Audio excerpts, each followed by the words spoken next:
tangkap, salah satu kuliner kebanggaan masyarakat Aceh yang kini semakin dikenal di tanah air. Disajikan dengan berbagai daun yang digoreng, menyembunyikan barisan ayam yang rasanya sangat gurih dengan tekstur daging yang lembut di dalam dan renyah di luar. Tidak ada catatan pasti sejak kapan kuliner ini ada. Beberapa versi menyebut ayam tangkap mulai tenar di tahun 90-an. Tapi versi yang lain menyebut menu ini bahkan sudah tersaji jauh sebelum era modernisasi. Soalnya sajian ini konon merujuk pada kebiasaan orang Aceh yang langsung menangkap ayam jika hendak memasak. Inilah yang membuat menu ini disebut ayam tangkap, karena untuk memakannya perlu menangkap ayam dulu. Jadi kalau orang ke Aceh tuh, wah ini pasti nyarinya ayam tangkap. Dan orang kita itu, orang Aceh itu ada budaya pemulia jami, artinya memuliakan tamu gitu. Jadi tetap kita hidangkan makanan-makanan yang ada khas-khasnya Aceh gitu. Kunci kelezatan ayam tangkap terletak pada marinasi yang memakan waktu sampai semalaman dengan rendaman air kelapa dan asam jawa. Selain itu, bahan ayam tangkap yang dulunya memakai ayam kampung, kini disiasati dengan ayam pejantan yang masih berusia 4 bulan. Supaya rasa gurih dan lembut menjadi ciri khas utama si ayam tangkap.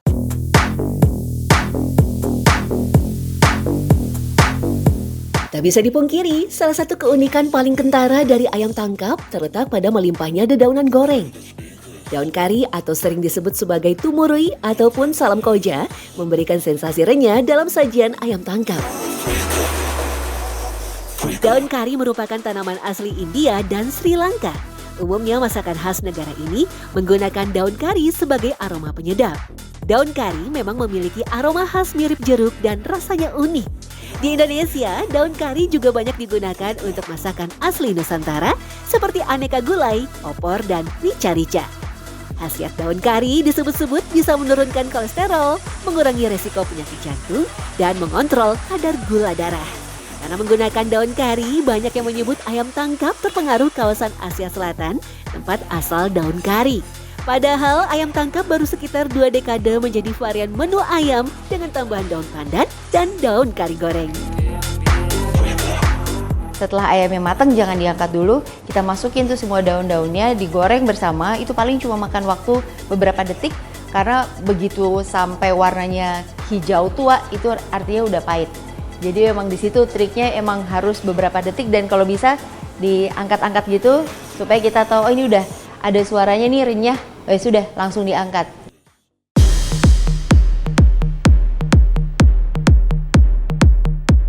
Daun pandan dikenal sebagai daun yang tak bisa dimakan, hanya dipakai sebagai penambah aroma. Tapi di tangan juru masak handal negeri Serambi Mekah, perpaduan daun kari, pandan, cabai keriting, dan ayam benar-benar bisa membuat lidah merasakan sensasi kenikmatan di setiap suapan.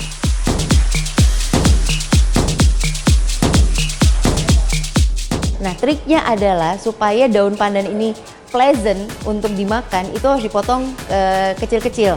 Mungkin sekitar 1-2 cm, 2 cm deh gitu. Sehingga ketika masuk ke dalam mulut itu nggak jadi gitu, nggak bikin seret. Dan karena daun pandan ini digorengnya bersamaan dengan daun kari, bersamaan juga dengan ketika ayamnya nyaris matang, jadi memang kuncinya digorengnya hanya sebentar. Selain ayam tangkap, ragam kuliner Serambi Mekah yang juga tersohor adalah mie Aceh. Tekstur kenyal mie kuning berpadu dengan rasa pedas hangat dari rempah dan gurih dari bumbu, sekaligus aneka topping segar, memang membuat mie Aceh terasa sangat istimewa. Mie Aceh memang terkenal dengan varian topping yang melimpah, dari daging sapi, kambing, udang, cumi, dan yang paling khas adalah kepiting. Lalu apa rahasia dibalik keotentikan rasa, sekaligus keunikan sajian mie istimewa khas Tanah Rencong? Keunikan cita rasa mie Aceh terletak pada racikan bumbu kaya rempah yang menghasilkan cita rasa yang kuat. Mie-nya pun sedikit berbeda, berwarna kuning dengan ukuran yang lebih tebal daripada mie kebanyakan. Kombinasi kuah kari kental serta rempah yang kuat dipercaya berasal dari pengaruh masakan India.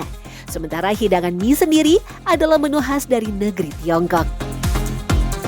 Daging sapi atau kambing untuk topping diyakini adalah pengaruh dari budaya Arab. Sementara itu, bahan seperti udang dan cumi yang digunakan sebagai pilihan topping muncul karena Aceh yang secara geografis berbatasan langsung dengan laut. Keberagaman inilah yang membuat mie Aceh menjadi kuliner yang kaya rasa. Bahkan dari sekian banyak olahan mie di Indonesia, mie Aceh adalah mie dengan ragam bumbu terbanyak.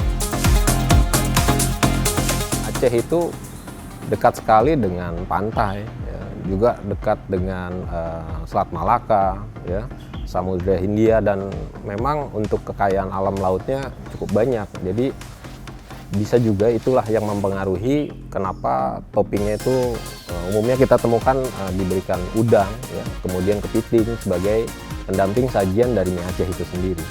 Termasuk penggunaan daging, ya, itu dari budaya Islam. Di Aceh ada tradisi megang namanya, jadi sebelum masuk puasa bulan Ramadan itu mereka makan daging, ya, bersama. Salah satunya dijadikan bagian dari penyajian mie Aceh itu sendiri. India telah lama dikenal sebagai surga rempah-rempah, bahkan memiliki level untuk campuran rempah dari 5, 7, bahkan sampai 20 jenis rempah hanya untuk satu jenis masakan. Untuk berbagai menu masakan, India juga punya garam masala, perpaduan dari minimal 5 jenis rempah yang disebut-sebut sebagai bumbu inti masakannya.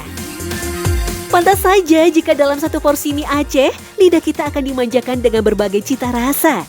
Bumbu raciknya berwarna kemerahan, terdiri dari cabai, bawang putih, ketumbar, kemiri, merica, jahe, dan rempah lain yang digiling halus.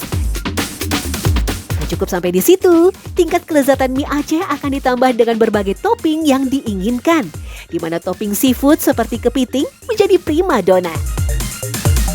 Meski banyak yang menganggap bumbu sebagai kunci kelezatan kuliner khas Aceh ini, ternyata mie yang digunakan pun memegang peranan yang tak kalah penting.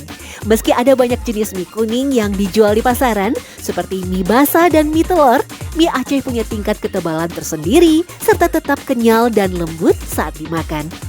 Ciri khas ini jugalah yang menjadi identitas otentik hidangan mie Aceh. Sebenarnya mie Aceh awalnya hanya dimasak dengan satu macam saja, yaitu mie Aceh kuah kental. Namun kreasi para pedagang dan juga selera pembeli akhirnya membuat menu mie Aceh lahir kembali dengan berbagai varian, seperti mie Aceh goreng dan mie Aceh rebus.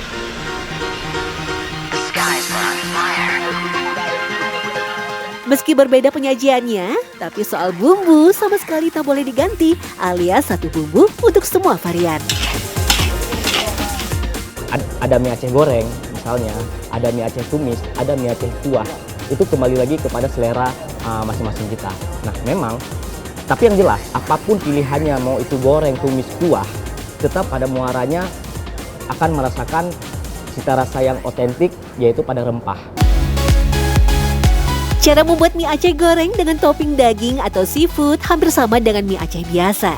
Bumbu ditumis sampai harum, lalu potongan daging atau aneka seafood sesuai selera dimasak hingga matang bersama bumbu. Baru kemudian sayur-sayurannya menyusul ke penggorengan bersama mie kuning, bumbu pelengkap seperti kecap dan saus cabai. Cukup 5 menit, mie goreng Aceh sudah jadi.